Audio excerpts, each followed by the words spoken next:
I'm Chanale, and this is the Weekly Squeeze on Moral Edge. Thank you for being here. Make sure to subscribe and like and share this video. Before we start, this episode is for women, bodies, cycles, intimacy. We're going to talk about what happens between a woman and herself. So if you are a man still listening, this one's not for you. Subscribe, like the video, and pass it on to another woman in your life and come back next week. For the women still here, welcome. All types of women, secular, traditional, Orthodox, everything in between. You just need to have a body. You don't need a halachic background. So if you have you have a body, you're good. And I think you do. So welcome. Thank you Malka for Chana, having good me. to see you. Good to see you too. So you grew up Carly Fleischer in South Florida. I did. Yeah. Not many people know that. Yeah, so we're East there you Coast go. sisters. Yeah, right? Florida girls. Not religious, though I grew up religious, so we never crossed paths. You had a regular life. Then you went on birthright, which so many of our guests have over the years. You came to Israel, you left, you came back, and now you're here. You made Aliyah. You live in Tokea, which is in the Judean hills, the heartland of Israel. You have 4 kids. Five since we last met, Right. Nahara. And you somehow became this person that the Orthodox world genuinely doesn't know what to do with. Correct. Talking about things that are stuff we didn't talk about.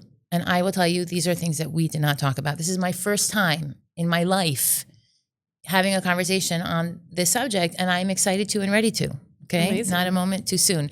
But because you cover your hair and you keep halacha and you teach kalot, you teach brides before their weddings, you have 83,000 plus people watching you talk about menstrual cycles, female pleasure, what it means to live inside your body, to recognize the value of being a woman. So I want to talk all about that. I want to talk about how Israel was waiting for you, because Israel has a role for every person who comes here, and you've inhabited it so beautifully.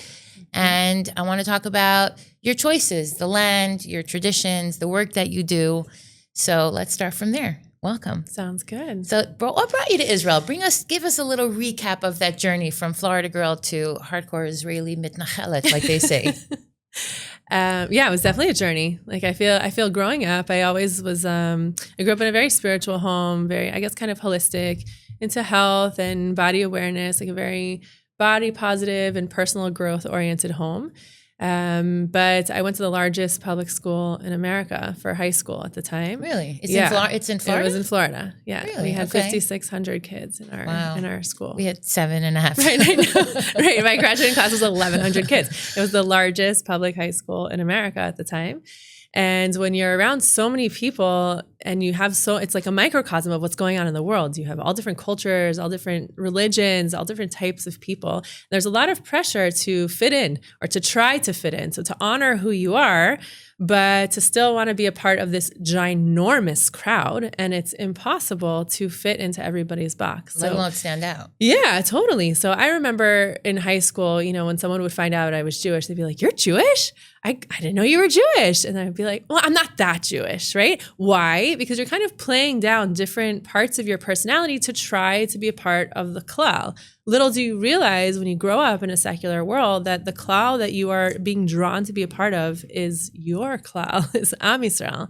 So when I went to college, I felt like it was this opportunity to kind of really become who I was without having the pressures of high school. Because when you're in college and you're becoming an adult, it's your opportunity to become independent and express explore. your identity. Yeah. And even though there's even more people, some people would say that my high school was like a mini college, but college is even more people, but you can create your own individual world and your own individual reality.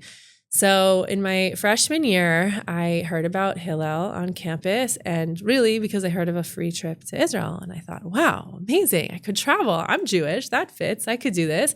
So I went to Israel on birthright, and I felt this connection. And I think so many people say that you feel connected, you feel at home. But for me, I always kind of felt growing up that I was a little different, and I wanted to fit in from a brain space, but from like an emotional and spiritual space, I couldn't quite find my place. I had friends, but inside there was like this neshama calling that I couldn't find my... It hadn't quite clicked for you yet. It didn't click. It Right. wasn't like a settling in. I hear right? that over and over. People come here, they don't even know why, or they come for a specific reason that's totally unrelated to their soul. And then they come here and all their questions become answered and everything Right. just kind of falls into place. Right. It's the beginning. Right, exactly. So, B'ezrat Hashem, all answers fall into place. I think most of them did. So when I came to Israel, I felt this click, but I wasn't really sure what in the world to do with that. Like, I live in Florida, I have a whole life, I have a whole family. What do you do with that? So just kind of sat there. And then when I came back to my university, I became close with the rabbi and rebbitzin of the Hillel at the time that was working there. Was this Chabad? So I was close to Chabad there also, but it was you said in specifically Hillel, in okay. Hillel, yeah. And the Orthodox rabbi and his wife and their family that was running the Hillel at that time was actually a guy from Bat Ayin, which is not the typical Hillel vibe. They were cool, they were hippie-like, and they were spiritual, and they were alternative. And that was very much the world that I was in, except they were doing it Jewishly and religiously. So for me, that was so intriguing. You hadn't known it even existed. I was like, how could you like the Grateful Dead and keep Shabbos and be a rabbi? I don't understand. I don't understand. So it really blew my mind in realizing that the spirituality that I felt was actually Jewish spirituality. And it wasn't Buddhism or other types of alternative practices.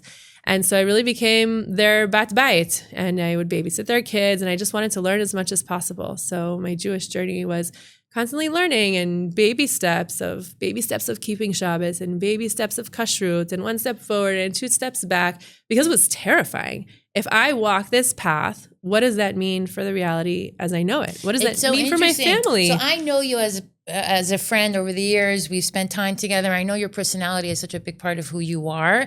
And I would imagine the fear of entering something that you know is going to transform you, but you don't really want to change. You like yourself. Right. You like the things that you're interested in. You want that to be part of who you become. And is there space for that? Right. Is there space for that? And here I'm looking at you and I'm thinking, yeah, there is space for that. And not only is there space for that, we need more of that. Right. Because everyone brings their individuality, but then bring godliness into it and our capacity to work with others and to give and to share and to inspire and to teach. Then we find our real purpose in Judaism. Right, exactly. But I also think that, with going on a Balei Tshuva journey, sometimes people deny where they come from and they're starting anew. For me, it was kind of, what's the word in English? Like lechaber, to like a connecting of what I already felt inside this Jewish journey. I was like, oh yeah, it's that. That's what I'm feeling. That's what I'm feeling. So it was actually becoming more of myself, of who I already was on the inside. It wasn't any type of denial or trying to change. But on the outside, it was terrifying for what it meant in like the pshat world, on the simple level. What does this mean for my relationship with my family? My mother loves to cook for me. How's this going to work with kashrut? What about my family barbecues on Saturdays? What am I going to do about that? So it's more of like the surface level that was so intimidating, because your own inner work is your own inner work. But when it's influencing and impacting other people around you and shifting your relationships, that's what's scary. The irony I find here is that all these years later, you've found the strength, your family's accepted you and more, and they appreciate who you are. And it's in the frum world where you sometimes have to, stand up for yourself and say, these are my principles. This is how I feel. And you might be uncomfortable for you. So right. You kind of still have, you're living within that tension even till today. Well, I think it's a personality trait that I've always been familiar with, of living life scared, that I don't, meaning like, it's not scared. No, meaning like I can move forward and grow and evolve even if I'm worried or nervous to do so. I push through it. Right. So it's holding the fear and holding this massive bravery at the same time and saying, I'm doing this. And so with this holding, defending myself, whether it's to family or to the frum world, I think it's more of like, I don't think of it as like defensive, like I'm running forward to meet someone who's confronting me. It's more of like this. And that's really what I feel the female energy is. It's this grounded, foundational, this is who I am.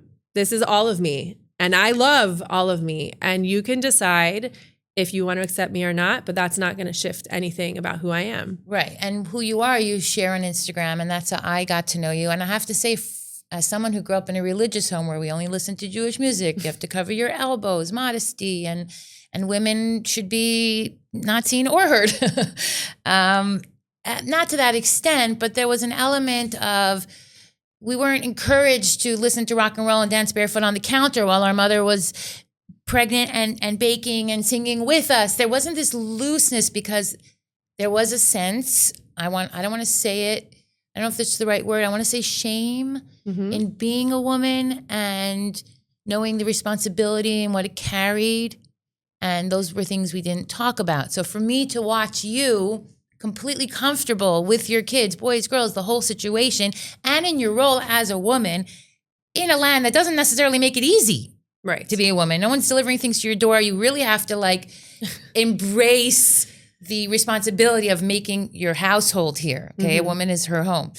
So for me to see that, it feels like it's obvious you're very comfortable in your skin, and that's what you're teaching to others. And that's what I want to talk about today. Amazing. But before I do, just quickly describe to our viewers visually your life in Tekoa. Because there's no Tekoa. Sorry, I'm still a big Chemish girl. Okay, Tekoa, and what that looks like compared to, let's say, a life in New Jersey or wherever, Miami. So there's so many different ways to live life in Israel, also religiously, and I think that that's a really big missing piece for people looking in on our lives here. There's so many different ways to be a Torah observant Jew, and there's so many different ways to create your Jewish home. So in our home in Tekoa, it is a relatively alternative community. It's a mixed community, but it's 85-90% religious. And there's a lot of artists and musicians and Torah observant people who we really prioritize our families and taking care of our children and the emotional and psychological development of them. We all work, we're chillers, but we also are really dedicated to making a living. We prioritize our marriages. We live off of the land. So many of us have gardens, are growing our own vegetables, donkeys, horses. All the hilltops are spreading more and more and more. The Tekoa, like a dream. Yeah, the Tekoa we knew 10 years ago is like maybe 2-3 times the size now. It's amazing. Wow. And the security situation? I'm packing. Okay. This mama's carrying heat. Yeah. You got to protect your baby chicks. Yeah, they're with you 100%. All the time. 100%.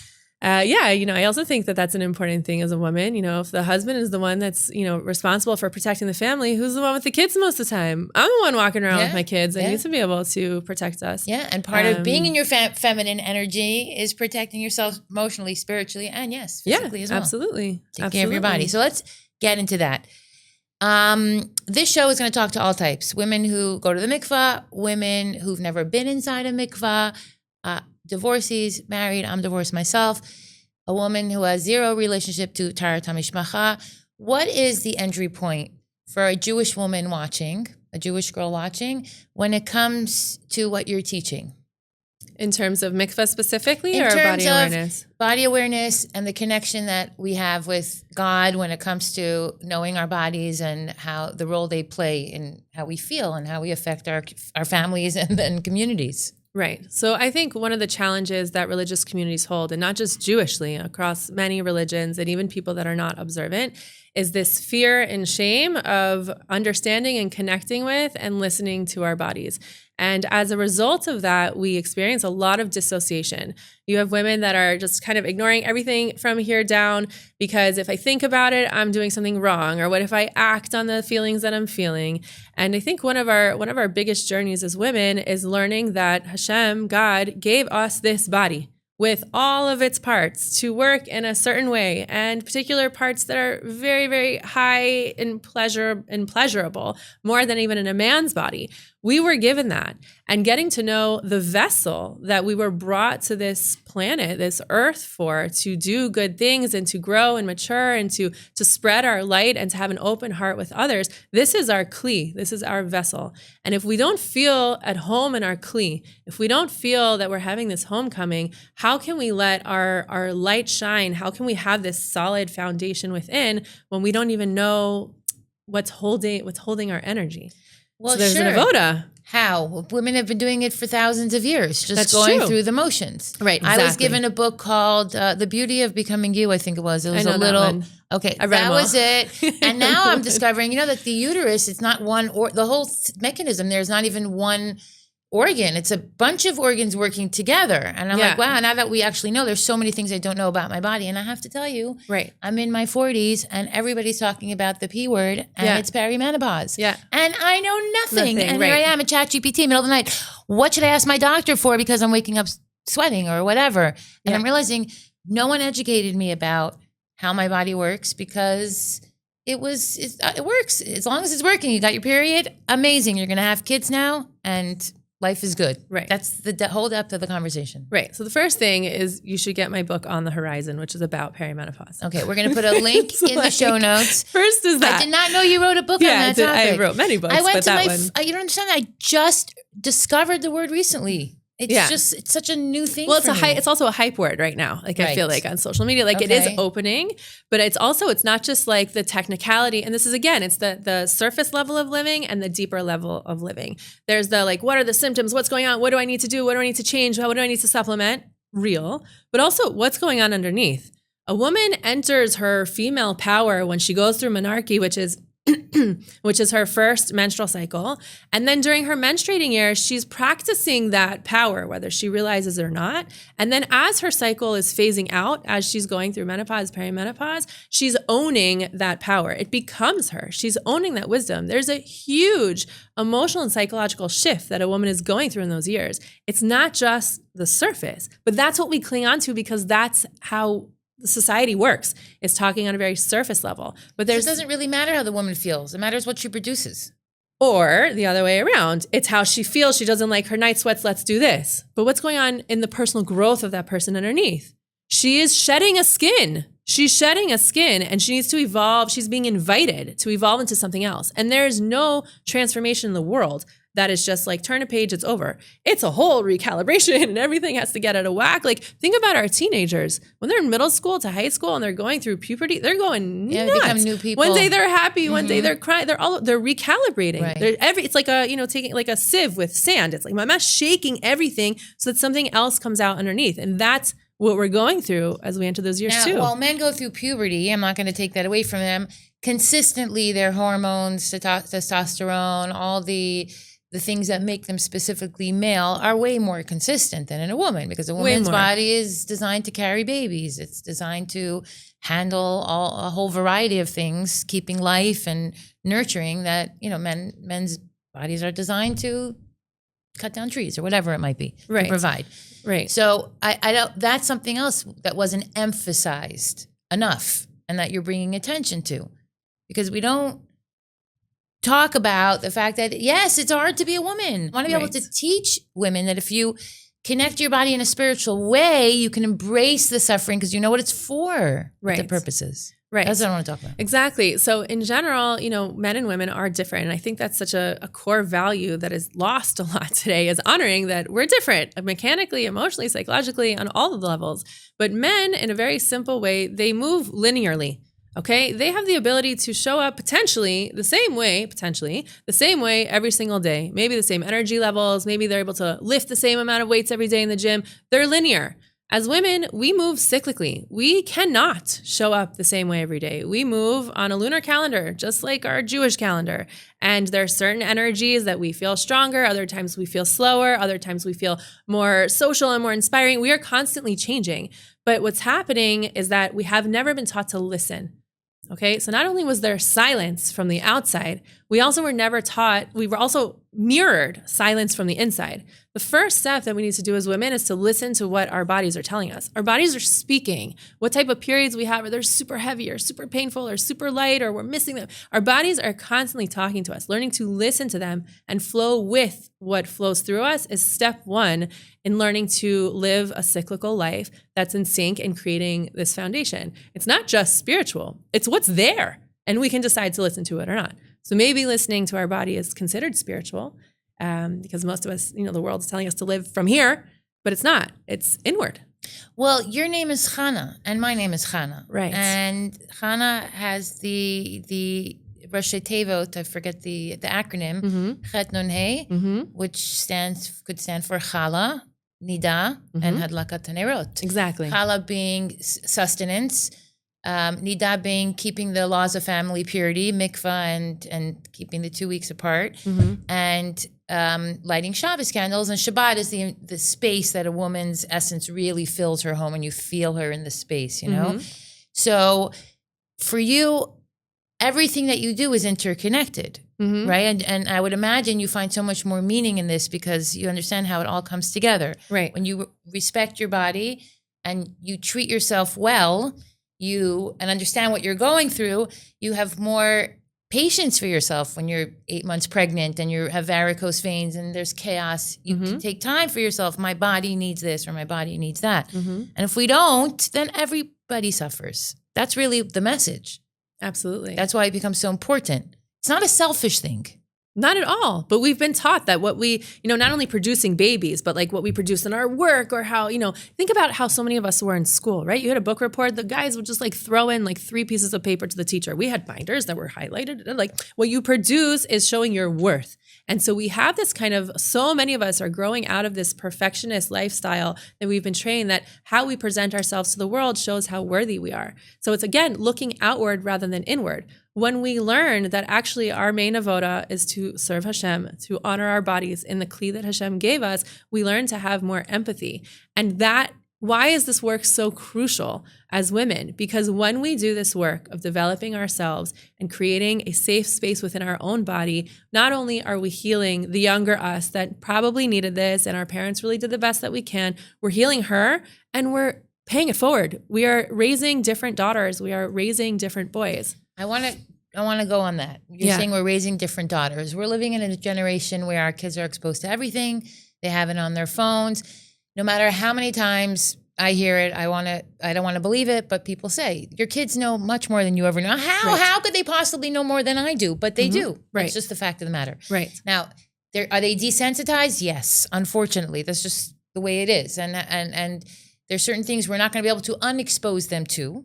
However, when a female respects her body and understands why she's going through all of this, and I'm talking about a young single girl, let's say, will that help her make better choices as far as relationships go, as far as who she gives access to, as far as what she thinks she needs from other people so that she can prove her worth? So I think absolutely. First of all, our kids do have access to so much stuff right now, and they're going to learn it somewhere. And that's why it's our responsibility as mothers, as parents, to learn to feel comfortable with our own bodies, to get this information for ourselves so that we can be the one that is teaching our children.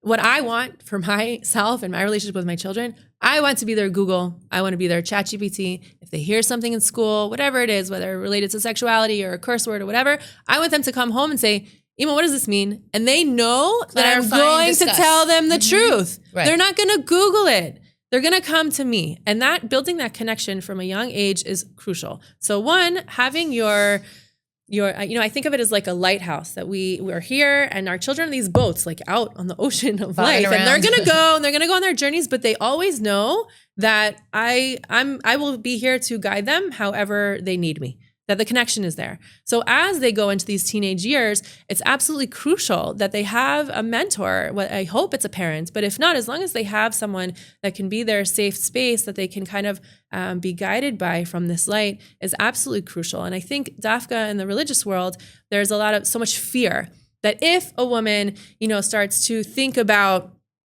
she sees an attractive guy, that if she sees an attractive guy, it's going to lead to X, Y, Z, and no, it's going to spin out of control so fast. So what happens is we have this where we are teaching them naturally disassociation. Shut it down.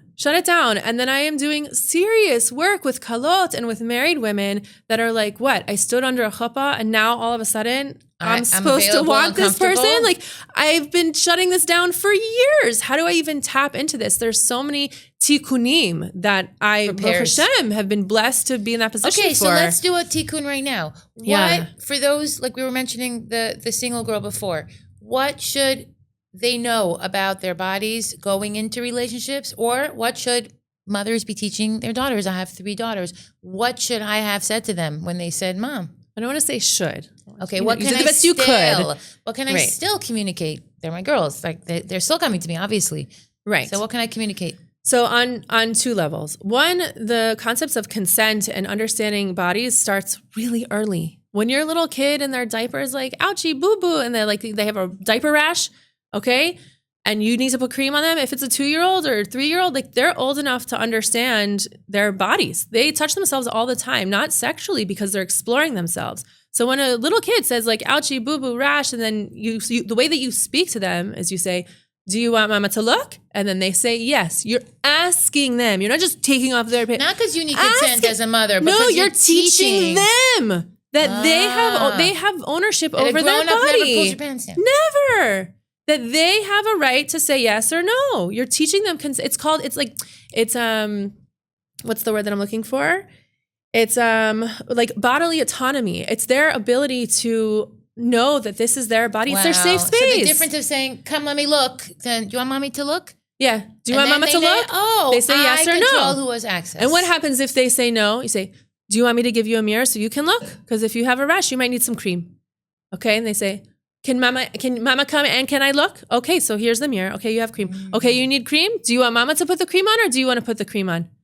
Right. Mama put the cream on. Okay, it's like you're involved. It's their body. It's not in a weird way. It's not an awkward way. Like it makes sense. It's their body. I know, but unfortunately, the feminist movement around the world kind of ruin that, and they say they ruin a good thing because they became so extreme with, do I have consent to breathe in your space? Right. That everything goes out the window. But at the end of the day, we still have to have common sense. Look, okay, my college paper, my graduating thesis paper was about how women should wear tefillin. Let's go there. Okay. Oh my gosh, we need a whole episode. No, really. Okay, like I was a strong Jewish woman. Right. I grew up in a divorced home with a strong mother. I grew up in a very, very feminist environment.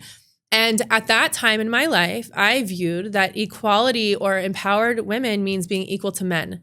And then as I grew and as I evolved, actually, my opinion now is that the most feminist thing that anyone could ever do is to own all of this. Sure. Is to learn to love yourself, to not about how someone's talking to you or this or gaslighting or mansplaining, whatever these trendy words are. It's learning to own this. And it's not the comparison. We don't compare our liver to our heart, to our kidneys, to our lungs. Everyone has their own function. Exactly. And you have to work at your max capacity together. Exactly. I want to know my body. I want to love my body. I want to trust my body. My brain needs to learn to trust my body. I want to birth babies. I want to be in sync with I want to trust myself. Rather than trying to convince everyone else to trust womanhood or women or myself, I want to learn to trust myself. So we teach our kids consent. You said there's two things. Right. So there's teaching consent. And then it's little tiny drops throughout their entire childhood, as they're growing and evolving, again, of involving them in their own bodies, being a safe space for them, buying them their first sports bra without putting pressure and being like, put some bras in your drawer if you want them, just it's creating deodorant. They get smelly, and it's hard to you gotta help them. We live in Israel, you catch a whiff of an armpit here every couple of minutes. Right. It's a special kind of experience. But I'll tell you, Jewishly, I think, this is actually something that I'm coming out with right now. It's called Before Her First Moon. I don't want to spoil it, but I'm going to spoil it. There's a huge lack, I feel, specifically around the bat mitzvah years. This work needs to be happening before. But exactly like you said, what is the name Chana, right? It's the 3 main mitzvot of women. So what is it when you become a bat mitzvah? You're becoming a Jewish woman. You're taking on the mitzvot. So what do? You do a group Kallah thing and you buy your Shabbos candles. And then what? Nothing about Nida. She's not married. They're private issues. Fine. That's fine. I know she's not married. She's not going to be keeping Nida. But a girl around this age is getting her first period. This must be. How could it not be? Other cultures celebrate a requirement. These things. Other cultures celebrate these things. I mean, but it's a bat mitzvah requirement. But what are the expectations? What do you mean? The expectations are that a girl who is becoming of age in the Jewish world and Nida is a part of those mitzvot, she's not a married Jewish woman. She doesn't need to learn the ins and outs of Talat Mishpacha. But the precursor to that is our responsibility to teach in the bat mitzvah years or sooner, is about her body and about menstruation and teaching her not just here's a pad or not even that, just she gets her first period and most girls think they're dying. No one even said anything or to them. Or that it's only a couple of years. My daughter was shocked that it lasts her whole life, most of her lifetime. It's again, for us to do that inner work of understanding our bodies better so we can teach it in a way that is sacred and meaningful. Right, but the issue is the shame part. The issue is for me or for one to look at her daughter and say, you're beautiful and your body's changing and it's not comfortable, but this is going to be the vessel for babies one day at the right time and in the right time. And you talk about our female pleasure as well. And everything has to do with at what stage. Mm-hmm. You could feel something now, want something now. It's just not the appropriate time. And your body is designed that it's going to evolve and change. And for many years to come, you're going to use it in different ways. Right now, let's say the focus is on teaching you how to keep your body clean during menstruation. Mm-hmm. But if you don't hate your body because you know that it's almost exciting, this means that you are going to be part of something bigger. You're going to have babies. You're going to, if you want to say, be part of Am Yisrael, bring children in the world, whatever it is. Right. So it's a beautiful answer. But if inside we're like, oh my God, I that's what I'm saying. Talk about this. Like, I feel like right, because I'm uncomfortable talking about intimacy with my children. Okay, it's okay. It's okay. And specifically our children, specifically our daughters, specifically our teenage daughters, no matter how beautiful of an answer we give them, they can smell it out if we feel heebie-jeebie squeamish inside. And that is why I work with women. But how much is appropriate? Are you saying it's our inner work first? Okay. When we're having these conversations with our children, there's always different ways for age appropriate ways to explain these things. And then you go into more detail as they're naturally curious if you feel it's age appropriate. But this is why, you know how many women message me daily saying, will you teach my 12-year-old daughter? I can't. I said, no, I will teach you. Come learn with me. Let's work through this. Let's move through the shame. Let's move through the fear. Let's give that little girl inside of you a hug that was freaking out and is still freaking out inside. Let me work with you because you need to be her lighthouse, not me. And that's what I do. I teach mothers how to teach their daughters about menstruation. I now am teaching, I have this course coming out for bat mitzvah girls on mothers how to support their daughters through their bat mitzvah series, right? With menstruation and Kallah and candle lighting. So it's transformative for the mother and the daughter. But that's what, having children, there's so many multiple layers of it. Yeah, you become a mother and your daughter, right. When we have children, even more than getting married, that's what makes us do our inner work. It's an invitation. Right. But it's hard. But life is hard.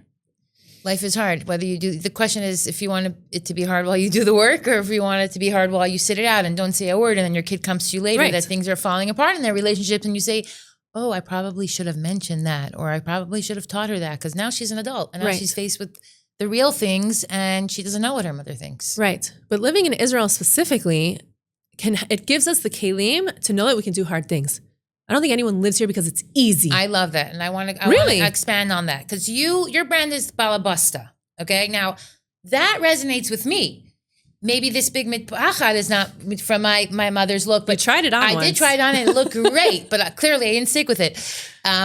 But the word Balabusta is like a very Yiddish word. It means the woman of the house, the woman who can do anything, the woman who does everything perfectly. Mm-hmm. I consider myself a Balabusta. My silver is polished and my tablecloths are ironed and my laundry is folded and my house is clean and I could set out a nice table. Yeah. But that is not the be all and that's actually just the beginning. There's more. Right. So to expand on that, the Balabusta. Right. So to me, a Balabusta, the modern Jewish Israeli, the one who can handle the grit, because you said, we are talking here from Israel and none of us have it easy. Right. So Balabusta is a woman of many traits. Okay. But I think over time, having many traits means I can do this. And someone has a bar mitzvah and they need help. I'll help here. Or someone just had a baby. Let me give food here. Let me give out my skills to others, which is a beautiful aspect of being a Balabusta. But what happens is we often don't have clear boundaries and we end up in people pleasing or burnout or etc. That again, our worth is placed on how people on the outside are viewing our output. I think a real Balabusta is a woman that knows her boundaries and knows when to say no. That's the real skill of being this woman that can do many things. It's really very much like I think of like the egg as it's moving through the fallopian tube in our anatomy and physiology. Very often there's this impression that the egg is just passively sitting there doing what it's supposed to be doing, checking all the boxes. Like a Balabusta, she's making Shabbos, she's doing this, she's bringing the kids to school, and all these like sperm are like attacking it, trying to get in. Research is now coming out saying that what the egg is actually doing is it sends out this like energetic force field. You can even see it. It glows with light. And it's sitting there chill and confident and quiet. It's not multitasking. It's not packing snacks for everyone on this journey to fertilization. It's sitting there chill and confident and saying, no, sperm, not you. Not you. Okay, you can come closer. Okay, so there's 5 of you now. Okay, now you're the one that can come inside. I want to make a baby with you. It's choosing. It's setting boundaries. It's not over functioning. It's not overly multitasking. It is confident. And this is the core of life. In that moment when the egg energy, the female energy is choosing how it wants to move forward and with who and how and what capacity with looking like it's doing nothing, there's this burst of light. We all started with a spark. That is the spark of Hashem. In that moment, when a woman is in her power, the female energy is in her power. But we think a woman's power is how much is she doing? It's not. It's that grounded, confident female energy. Is it something we carry with us our whole lives, whether we're Absolutely. married or not? Whether Balabusta means home, it means chicken soup, it means Shabbos meals. What about the divorcee? What about the single woman? Yes. What about the woman who doesn't have children? Absolutely. How do they find themselves in that? Okay. Our uterus is called a rechem. From rachamim, it's empathy. Self-empathy is the foundation of our female anatomy. It is there. Self-empathy, learning to find our worth from within, learning to respect ourselves. And what does the uterus do? It's the only organ that's holding space. It holds empty space. Potential, but it's holding empty space. We are constantly showing in our anatomy that we have the ability to hold space for ourselves so that life can come forth from that. And so when we don't understand that the love is coming from within, our purpose is coming from within, whatever anyone else says, however many followers, like that's like such a thing that people get caught up on. It means nothing. Your worth, if you feel that you are in your power, in your foundation, you are being true to yourself, and it's just between like you and Hashem constantly, and you are showing up like a Bat Israel, that's what matters. That's what matters. And it's there. But our brain is what needs it. Our body knows. Our brain is what needs the retraining. So there's no conflict, there's no issue, there's no tension, no paradox between discussing these intimate things with our children, giving them the language, like you said, rechem. You speak about all the languages, and of course, the beauty of the language of Hebrew is that the words have meaning and they're connected, and you can learn the deeper spiritual aspects. And really, you could explore this for years to come. This is a fascinating subject, and we're only touching on it now. Of course, I want to encourage people to go ahead and subscribe, and we'll put links in the show notes so people can follow you and subscribe and join your masterclasses and your courses and all that. But for me, what I'm hearing is that we as women, there is no conflict when it comes to talking about these things, as far as the Torah goes, as far as tznius goes, as far as watching your language goes. There was always that insecurity that if we talk about these intimate things out loud, right, that we're crossing a line. It's fear. Yeah, we're crossing a line. But only because when you don't teach something, you're teaching the kids the opposite. In other words, when you don't tell children that they should take a moment of silence in public schools to recognize or acknowledge a greater being, you are teaching them that there is no God. Mm-hmm. So when you don't tell your children that your body is this, that, or the other, you're teaching them that their body doesn't have that much value. It's just a weird machine that bleeds once a month, has cramps, is uncomfortable, attracts weirdos that you're constantly have to fend off, made for babies. Mm-hmm. We don't talk about birth control. Not only that, you could have we have teenagers who have terrible acne. The doctor will suggest birth control, and the mother will recoil. Oh my God, I would never because if you put birth control in your kid's body, that means automatically that they're a slut. Right. Exactly. So I'm saying this is such a complex complex issue for people, and it's at the core such a pure, important, crucial part of our education that we're missing. So how here in Israel, okay, so you have this amazing Instagram community, you're reaching people all over the world. where can we, in all our communities around the world, but here in Israel, okay, are we doing enough for our daughters? And do you think that because we live here, like you said, when you live in Israel, you just live a more enlightened, enriched, invigorated life? Do you think that we can spearhead a movement where we're more open with our girls? And I'll tell you, you see here in Israel, women have, 13-year-olds have earrings all the way up, and that doesn't mean anything about their behavior. Right. It's Correct. a way, there's a certain comfortability with feminism here in Israel, where we have so many Jews that I don't see abroad. Right. Want to talk about that? Right. So I abroad, because of the fear of assimilation, I think the bubble has to be much tighter and much more across the board. Or bulletproof, like bulletproof stockings. Right. You look the role, right. Right. And so I think in Israel, there's much more gray area. There's all different types of ways to be religious. But I think specifically with what you're asking about the women in Israel being able to spearhead this movement of changing it, I think so many of us are doing the inner work. This is a generation of really wanting to move through our stuff, not trauma. And we've talked a lot about it. Right. Even October 7th, by the way, brought up the conversation of rape. Right. Unfortunately, we had to talk about it. And they're going to hear it. Our teenagers were going to school and hearing all these things. And if there wasn't a basis of talking about sexuality and what does that even mean, like these conversations started at a really extreme level. When we start dropping those little kind of drips along the way, it's much more effective because you're creating a holistic education rather than dumping it all at once. So for women in Israel, again, there's different communities here. So I don't think I can speak for women in general in Israel because depending on the community, depending on the shkafa. But one of the things that Israel really can mirror for us is in Israel, we're this tiny country surrounded by this huge aggressive energy and no one around us likes us. So one of the things that we can learn from that is that our self-worth, our love comes from within. It doesn't matter what's going on the outside. That inside of Israel, what are we? We are this little tiny country with so much ability and capacity to do great things. We have rolling hills, we have deserts, we have snow, we have so much different topography. And that's the same thing with a woman's body. The topography of a woman is constantly changing. Israel, the land of Israel is like a female body. Our curves are changing, our stretch marks, like that's the wadi behind my house. Like, the weather, it's hot and then it's cold. Like, and then there's a sandstorm right before and then it's Pesach. changing, Right. it's like the energy of and the you land see of the Israel. cycle of life. Absolutely. The pomegranates and everything is in sync. And also with Shemitah too. You live on like this 7-year cycle. And when you think about Taharat Mishpacha and the 7 days, the Shiva Nekim, like we're very connected. The land of Israel's energy is very feminine. And so when we're teaching our daughters as Israeli women, as women that are living in Israel, we can really use that to really unify us, no matter what our hashkafa is or what practice is. Because there's also people that are living here, but they're like really living in America. Like there's like all different types of vibes. But we can really understand the identity of being a woman, self-worth from coming within, and realizing the cyclical living within us, no matter what's going on the outside. We're still here, and we're happy, and we're strong, and we're united, and we love each other, and we're an Am.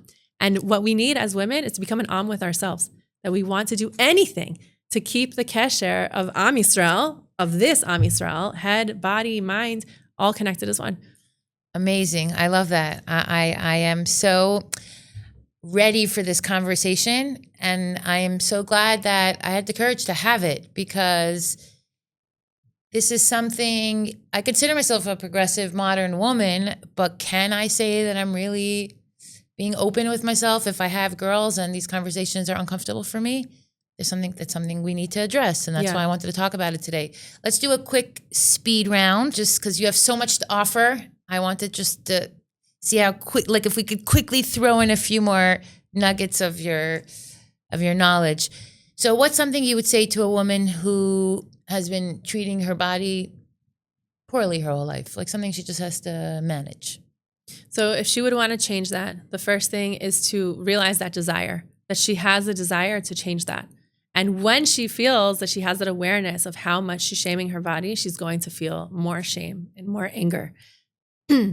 And we need to learn to speak to ourselves the same way that we would want a kind mother to speak to us, the same way that we want our daughters to hear our voice, of holding space for it, not shaming on top of her shame. Let the shame be there. Let the past be there. It's gotta be shame. It's not an easy fix when you've neglected, because that means all your relationships were affected by how you showed up in that body. Right. This is a part of your journey. And as it being a part of your journey, this is a part of the life that Hashem has created for you.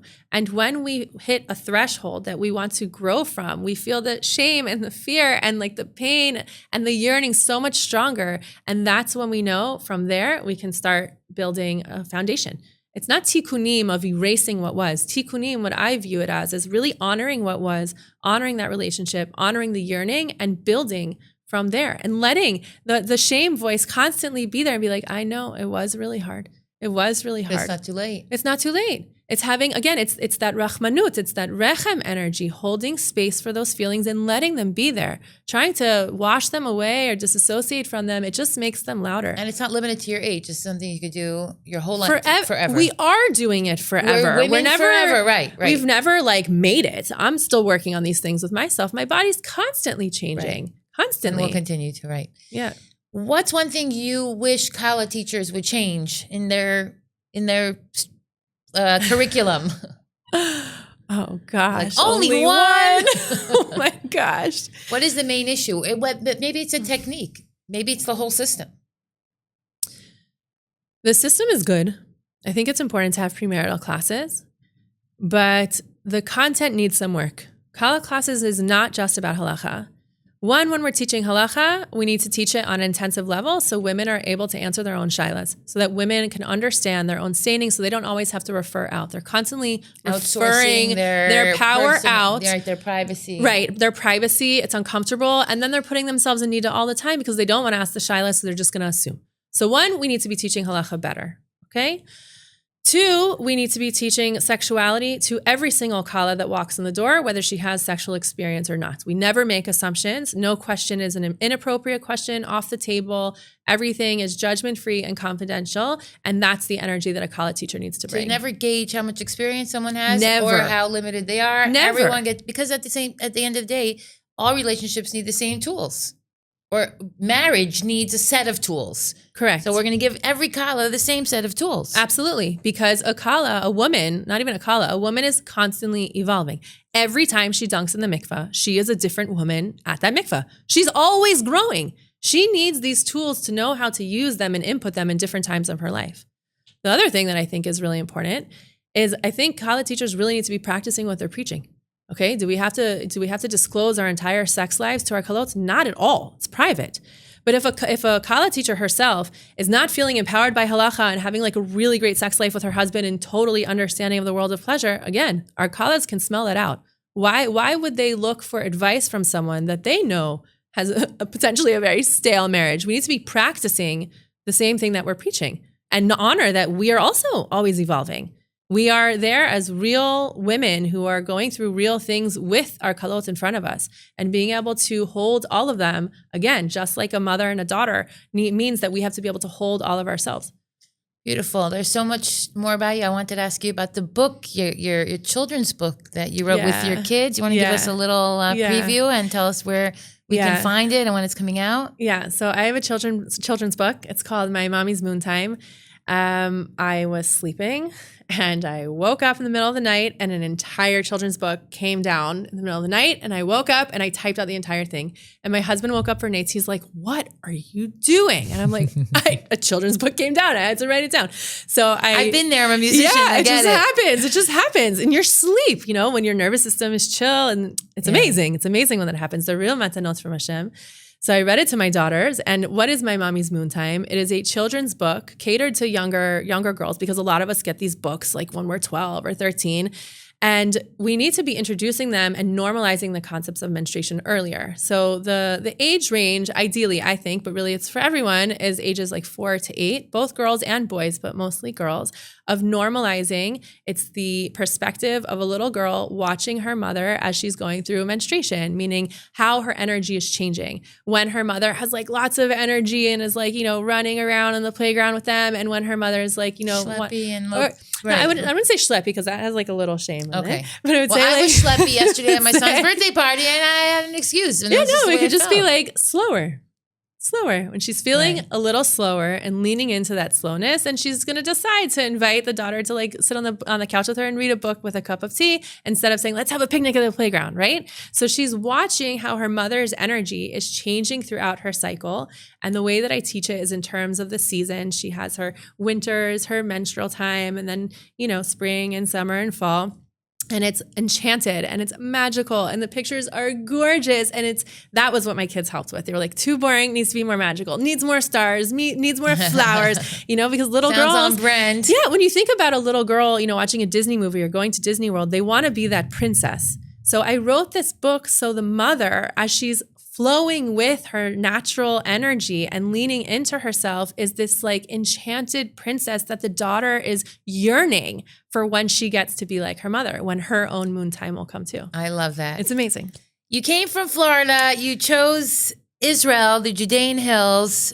You came to tradition as an adult and you dug deeper, not just sideways. You really got into it. You kept moving until you have a book for 4-year-olds about menstruation.